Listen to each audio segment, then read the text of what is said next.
The little girl at the end of the hallway was smiling, but her smile had too many teeth, and her eyes were as black and shiny as beetle shells. She whispered my name. The problem was, she'd been dead for 30 years. You are listening to Nightbound Bloodline, Halloween, a night of costumes and candy, of playful frights. But there is an older truth to this night, a thinning of the veil between our world and others. It's a time when stories born around campfires can sometimes step out of the shadows and into the streetlight's glow. What follows are first-hand accounts from people who learned that lesson in the most terrifying way possible. They are teachers, nurses, students, ordinary people for whom Halloween stopped being a game. The first story comes from a woman we'll call Elena. My name is Elena. I'm a third-grade teacher. My life is lesson plans, glue sticks, and reassuring skin knees. I love Halloween. Or I did. I'm the person who goes all out. Haunted classroom, full costume, the whole bit. I don't believe in ghosts. I believe in developmental psychology and calcium-free glue. I thought the scariest thing I'd ever encounter was a parent-teacher conference without an appointment. I was wrong. It was 3 years ago, October 31st. I'd stayed late at school to finish the decorations for our party the next day. You know how a school feels after hours? It's a different creature. All the daytime energy is gone, absorbed by the lockers and the shiny floors. The silence is administrative, just the hum of the fluorescent lights and the distant groan of the boiler. My classroom was at the end of the main hallway. I had a few paper bats and orange streamers left to hang. The clock above the chalkboard read 7:48 p.m. Outside, it was fully dark, the kind of deep, velvet dark that comes early in the fall. I was on a stepladder when I heard the first giggle. It was high, melodic, a child's laugh. It came from the hallway. My first thought was, did a parent and kid come back for something? I called out, hello? The office is closed. The giggle came again, closer, right outside my door. But when I listened, I didn't hear any footsteps. No shuffling of little shoes. Just that crystal clear laugh. I got down, feeling a silly prickling on my neck. I peered into the hallway. It was empty, lit by every other light, casting long, alternating pools of brightness and shadow all the way to the distant double doors. Nothing. I shook my head, blaming an overactive imagination and low blood sugar. I went back to my streamers. That's when I heard the singing. A nursery rhyme. Ring around the rosy.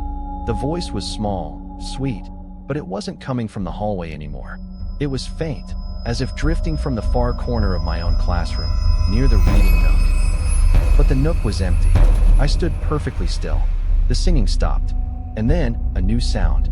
A soft, rhythmic thump, thump, thump, like a small ball being bounced.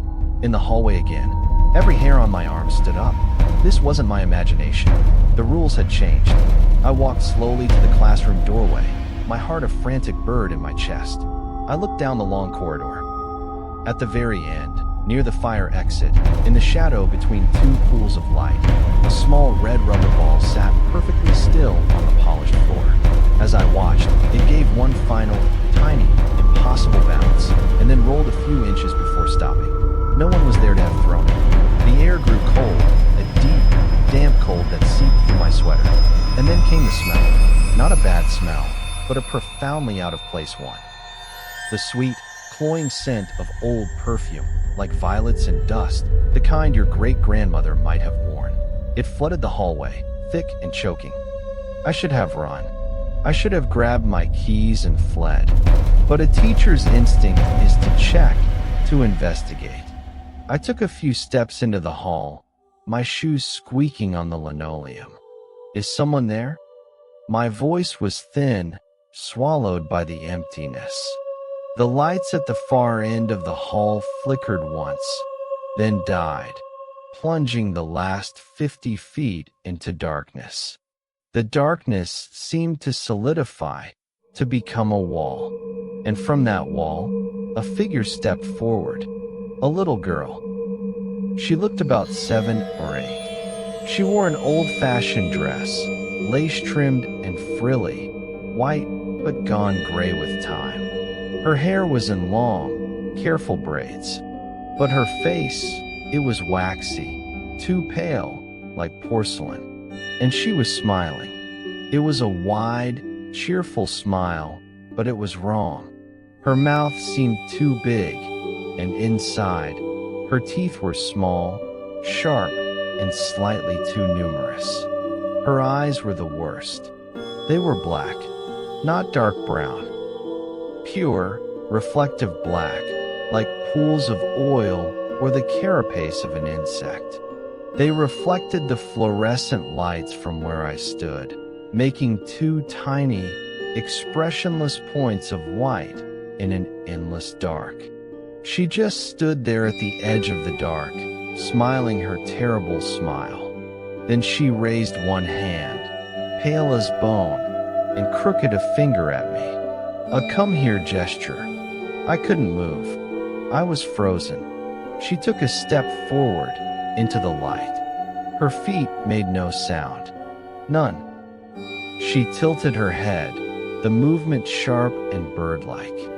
Her smile widened, and she began to whisper. It wasn't loud, but it carried down the hall as clear as if she were right next to me.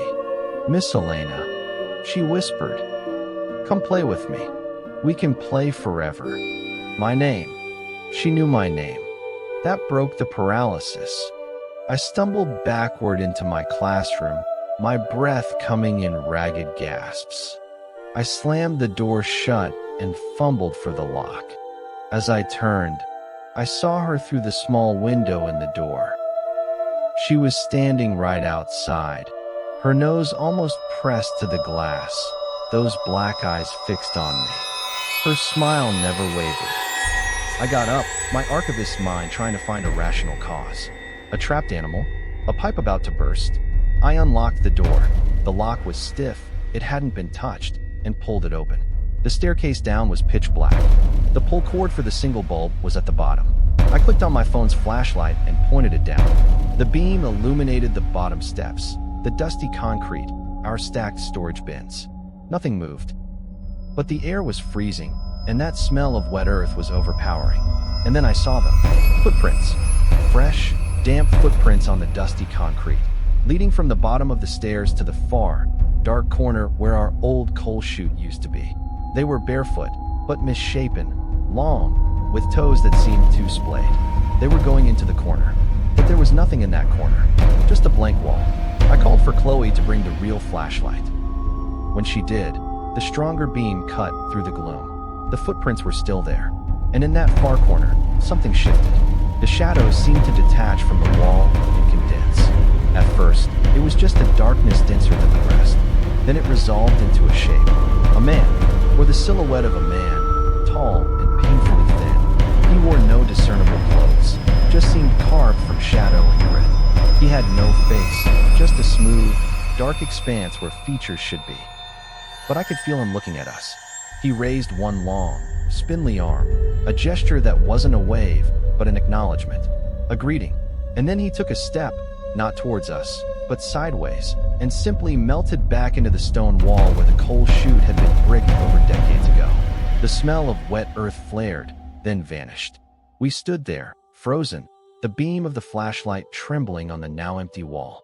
The silence was absolute. We backed up the stairs, locked the door, and pushed a heavy sideboard in front of it. We didn't sleep. We sat in the living room with every light on. That's when the house began to adjust. Photographs on the wall tilted slightly. A book we'd left on a side table was now closed, though we'd had it open. The temperature would drop suddenly in one spot, a cold spot you could walk through like a curtain. And the knocking started again, not just on the basement door, on the interior walls.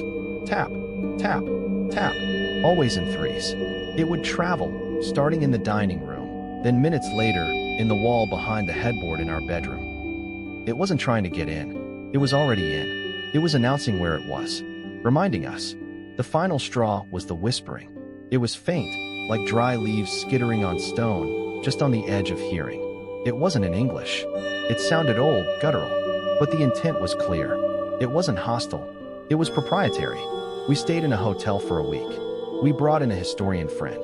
He found references in old town ledgers to a previous owner, a reclusive man who'd lived here in the 1890s. He was listed as a student of the unseen.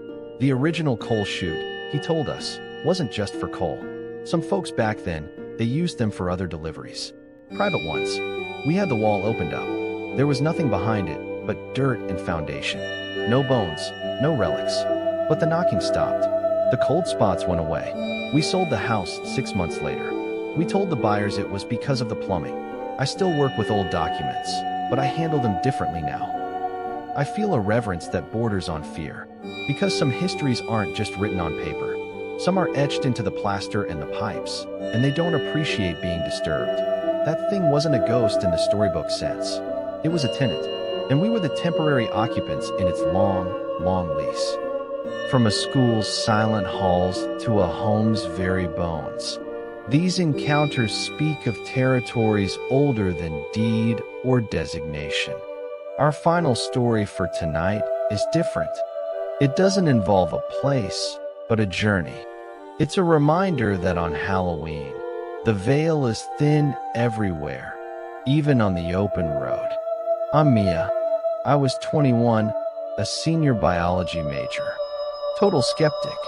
If I couldn't plate it on a petri dish, it wasn't real. Halloween 2021, I was driving back to campus after visiting my grandma, about a 3-hour trip through rural state highways. It was my little tradition, getting her pumpkin pie. I was running late, left after dinner. I figured I'd beat the real late night stuff.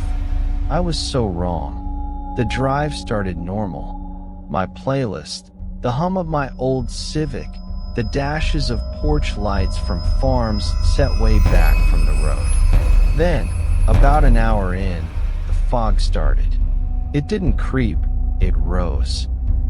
1 minute the road was clear, the next, I was plunging into a wall of thick, milk-white vapor.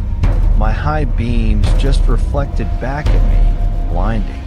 I had to slow to a crawl. The world shrank to 10 feet of asphalt and the ghostly skeletons of dead corn stalks in the ditches. That's when I saw the first figure, just standing in the fog at the edge of a field, right where the gravel shoulder met the wild grass. A tall, dark shape, perfectly still. I assumed it was a scarecrow, some Halloween prank. But as I crept past, my lights swept over it. It was a man in a long, tattered coat and a wide-brimmed hat. His head was bowed, face shadowed. He didn't move, just stood. A chill, deeper than the fog, went through me. A mile down the road, I saw another one. Same posture, same hat, same impossible stillness. This one was closer to the road. Then another. They were spaced about every half mile, like mile markers. Silent sentinels in the fog. My rational mind was screaming decorations, stupid Halloween decorations, but my gut was clenching into a cold fist. No one puts up decorations this elaborate, this spaced out, in the middle of nowhere. And they were all facing the road, watching. I turned my music off. The only sound was my engine and the wet shush of my tires. That's when I saw the car. It was parked on the shoulder ahead, hazards blinking a dull, rhythmic yellow in the gloom. An old sedan. As I passed it, going maybe 15 miles an hour, I looked over. The driver's side window was down. A man was sitting behind the wheel. He was staring straight ahead, not at me. His face was slack, pale, and utterly empty. He looked drained. Not dead, but vacant. And sitting in the passenger seat next to him was one of the tall, hatted figures. It had turned its head. Under the brim of the hat, there was no face. Just a smooth, dark hollow. I slammed my foot on the gas. The Civic groaned, speeding up to 40, 50. The fog tore around the car. In my rearview mirror, the hazard lights of the sedan faded. But in the fog ahead, I saw more of them. The tall figures. They weren't just standing still now. They were walking, not onto the road, but parallel to it, just beyond the ditch, keeping pace with my car. Their movements were all wrong, smooth, gliding, like their feet weren't quite touching the ground. I counted 3, then 5. I was being flanked. I swerved around a bend, and for a second, the fog thinned. There, in the middle of my lane, stood one. It was closer than any before. My headlights fully illuminated it. The coat wasn't just tattered, it was rotten, fused to something underneath that wasn't quite a human shape. The hatch shadowed that featureless void where a face should be, and it held something. A long, thin, crooked stick, like a dry branch. It pointed the stick at my car, not threateningly, like a conductor signaling the start of a piece. I screamed and wrenched the wheel, skidding onto the wrong side of the road, missing it by inches. I didn't look back. The fog swallowed everything behind me. For a few minutes, there was nothing, just the white void and the pounding of my heart. I thought I'd broken through. Then, my headlights caught a new sign. Literally, a green highway sign emerged from the fog, Route 32 to 1 mile. But I'd been on Route 32 for the last hour. I'd passed that same sign earlier. My stomach dropped. I was going in a circle, or something was showing me what it wanted me to see. The figures reappeared, not just on the sides now.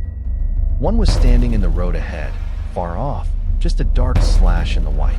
I slowed, terrified to get closer. As I did, I saw more of them converging from the fields, gliding toward the road, forming a loose, silent ring ahead of me. They were hurting me. Off to the right, through a gap in the corn, I saw a faint, warm, orange glow. A light. A house. It was the only point of reference in that formless nightmare. It was a trap. I knew it in my soul. But it was also the only thing that wasn't fog or those things. I made a decision. I jerked the wheel and shot down a narrow, unpaved farm road toward the light, my car bouncing violently. The farm road led to an old, single-story house with a porch light on. I didn't stop. I blew right past it, following the dirt track as it curved behind the house. Mercifully, reconnected to a different paved road. The fog began to thin almost immediately. Within 5 minutes, I was under clear, starry sky. I drove straight to a 24-hour gas station and sat in the lit parking lot until sunrise, crying and shaking. I never told the police. What would I say? I took a semester off. I changed my major from biology to literature. I needed to study metaphors because I'd lived inside one. Those weren't ghosts. They were harvesters. And that empty-faced man in the car, that was the harvest. I don't drive at night on Halloween anymore. I don't even like fog. My old, rational self is gone. I saw the map of the world get folded, and on the other side was something that has always been there, waiting in the furrows and the mist. And it has rules. And I'd broken them just by being out on its road, on its night. A teacher, an archivist, a student. A school, a home, a road. 3 different lives, fractured by the same night. Elena's grinning remnant, Ben's silent tenant, Mia's faceless watchers.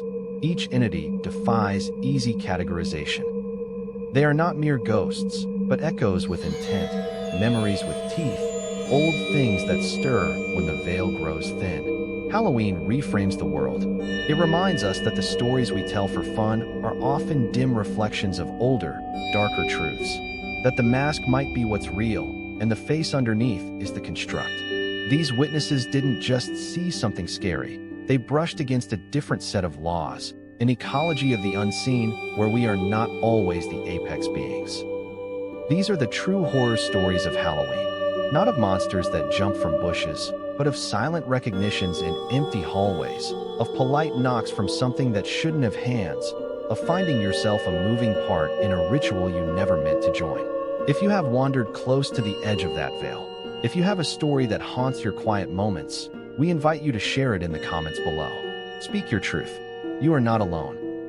If you want to hear more true accounts from the other side of the map, please like this video, subscribe to Nightbound Bloodline, and tap the bell so you never miss a story. Thank you for listening. This has been Nightbound Bloodline. Until next time, sleep with one eye open.